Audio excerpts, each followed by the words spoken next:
Yes, I know I'm close, but I just want to do this. What do you two? I'm back. It's been a while. Salute. A couple things I've learned from watching the WBA this season.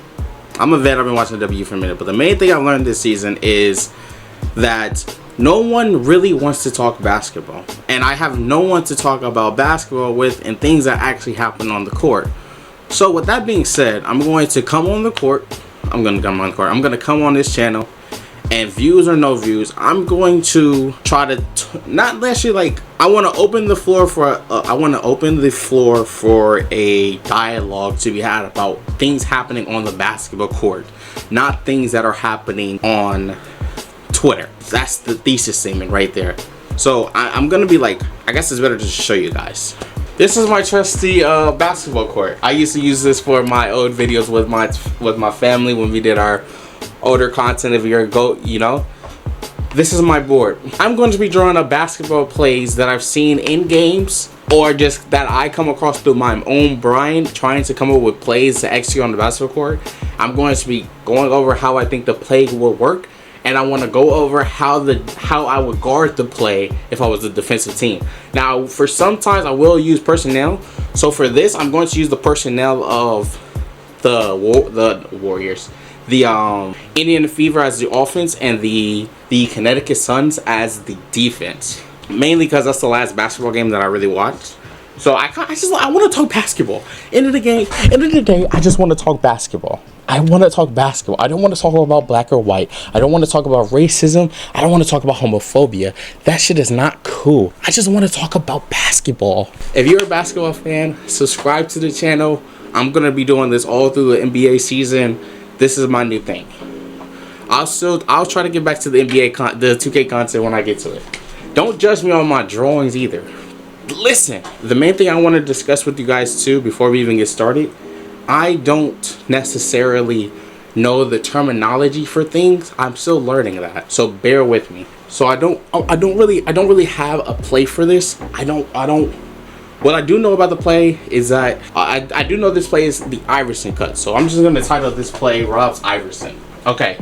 So I think it's called the Iverson cut. If I'm wrong, please be in the comments. So right now, what do you guys do? You guys do O's or X's for offense? I like to do both for different times. Since we're gonna go over the offense first, I'm gonna go over y'all, this thing hasn't been recording this whole time. I literally ain't that about a bitch. Okay, so I basically have to repeat everything I said, and we went through it, y'all, and we figured out some crazy. I'm going to go through the offense first, and then we're going to try to defend it. Obviously, I've already tried to defend it. I did it. I just wasn't recording, so it should be faster this time.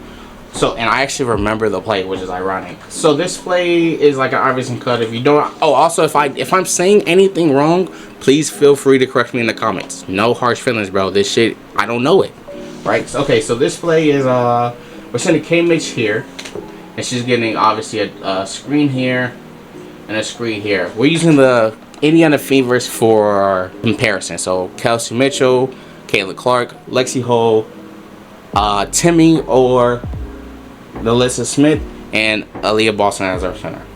So right here we have K Mitch. This is CC right here. This is Aaliyah Boston right here. This is Alyssa Smith or Timmy, and this is Lexi Ho down there. So we're sending Kelsey Mitchell across the double screen action to receive the ball from Caitlin Clark, to where she then can decide if she wants to take a three that if it's open and she likes, she can do that, or she can get one going down to the rim for a basket in the paint, right? That's one option that you have. What I also added to this play was a little backdoor screen here. So we have AB now sliding down after the screen immediately, close to immediately, coming down here and sending a down screen for Lexi Ho to then come follow behind basically Kelsey Mitchell and almost relay and get an open three here. And so for me, my idea is let's say for instance CC gives the ball to Kelsey Mitchell and she doesn't like the read she gets there. We'll go over that on defense why she could not like the read there. She passes it back to CC. Instead of CC doing too much and looking way too far and looking for another screen, she has another player who's like a 40% in the 35. She had a really good year shooting. Lexi Ho coming off a screen from a down screen from Aaliyah Boston right here for an open shot. The other counter, because I try to come up with at least 3 counters on each play that I can see as just a player. And the other thing is, let's say for instance, in this situation, we have I think her name is Olivia Nelson, I can't say her last name, guarding Aaliyah Boston here on this down screen. She's actually right here, not there. And we have, let's say we have, who's guarding her? Marina Mabrey is guarding Lexi Ho. Marina Mabrey's trailing, she's going here, she's going, and she's trailing, they get screened, and there's just a miscommunication. They both wind up switching. Well, not switching, but they both wind up. Marina Mabrey still trails, and what's her name? Olivia Nelson switches also, so they both go. Cece's such a great passer, and there's no one in this little realm right here, to where she can make an easy pass to Aaliyah Boston for a open basket. That's my idea what would happen if, you know, bad things happen for the defense, miscommunication, or if they do a simple switch. You got the size. If this is Marina Mabrey guarding her, let's say they switch here and Olivia Nelson takes Lexi Ho, you got this a size matchup that you probably like a lot for Aaliyah Boston, and gives her an easy chance to get an easy 2 against a lesser defender on her. That's a good play. That's a good play. Now this is a play I don't know if I necessarily seen them run, but I do see them run a lot of Iverson cuts for Kelsey Mitchell, and this is just like some counter plays that I came up with in my own room that, you know, can make the play a little bit more effective than just letting her get the ball and having to do a lot of dribbles. Now I'm going to show you why I think I thought I strapped this play until I started dissecting the play, and I realized I actually didn't dissect this play. I gave them the easiest 2 pointers you can get. So I'm going to redo the board. See you guys in a second. Do not judge my board, man. I don't have a freaking coaching board. So O is for offense. O is for offense, X is for defense, obviously. So the way you guard this, I have this play for Kelsey Mitchell. So I have Caitlin Clark with the ball, of course, up top. And obviously, the only way you guard Caitlin Clark, you don't guard him back here. You're probably tight.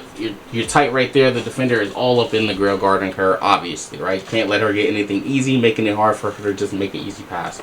So we have K Mitch, and this is, let's say this is Mrs. Carrington.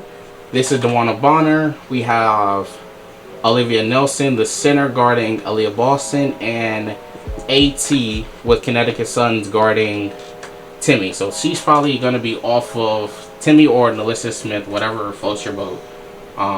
She's probably going to be like somewhere right here guarding her. And then you have Miss Marina Mabrey, or their point guard that came in after the starting point guard got injured.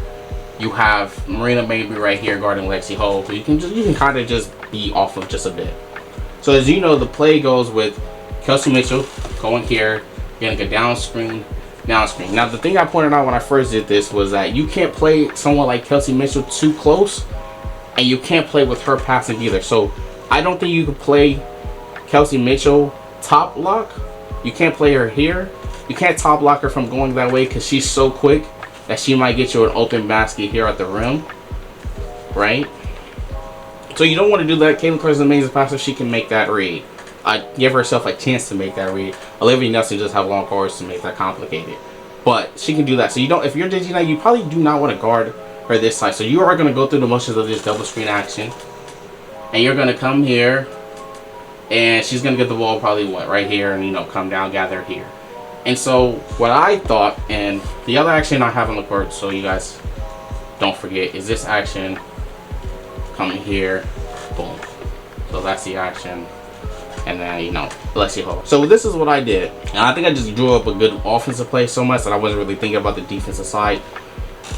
The first thing I think to literally kill the play, outside of like denying the play or whatever, the best way to kill the play is to instantly send Alyssa Thomas, who, because Timmy or Nalissa Smith isn't really a great perimeter scorer, nor are they like a threat from shooting, in my opinion.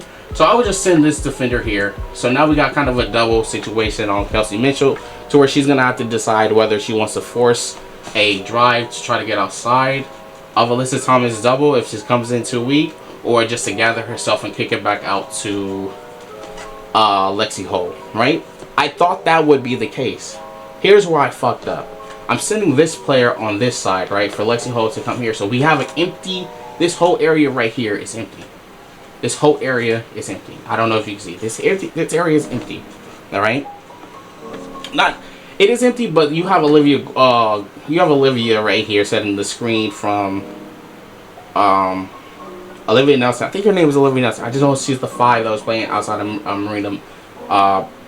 Brianna Jones. She's playing here, so it's not so easy, but you know, she's probably still focused on the Lexi Ho screen that got her kind of open.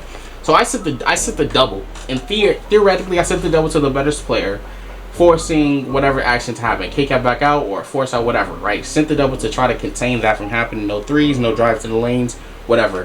What I failed to realize was that you can still pass the ball, and Timmy does a really good job. I'm just gonna use Timmy because she played the most in the last game. You can just dump this pass down to Timmy. Hopefully she kind of rolls after the screen because her action here is done. So hopefully she rolls. And so let's say Timmy's here. You throw this down to Timmy, and now you got an easy basket out the rim. And when I first made this play, I didn't really think about that. I kind of forgot that, you know, passing kind of exists in that situation. But it is, man. The only defensive like thing I thought of was like to just send Olivia Miss Nelson to like pick up on this early. But then I'm like, man, that's either gonna be a foul or Olivia Nelson is really good though. I like her a lot, but it's gonna be so fast that you're gonna have to like get there. So I think the offensive play is really good. I think the offensive play is really good. The defensive play, it's not there for this play, which means I think I drew up a good play. Let me know in the comments, honestly. Like, I think I drawn up a good offensive play that the defense can't necessarily stop unless you run zone or something. But, like I said, correct me if I'm wrong.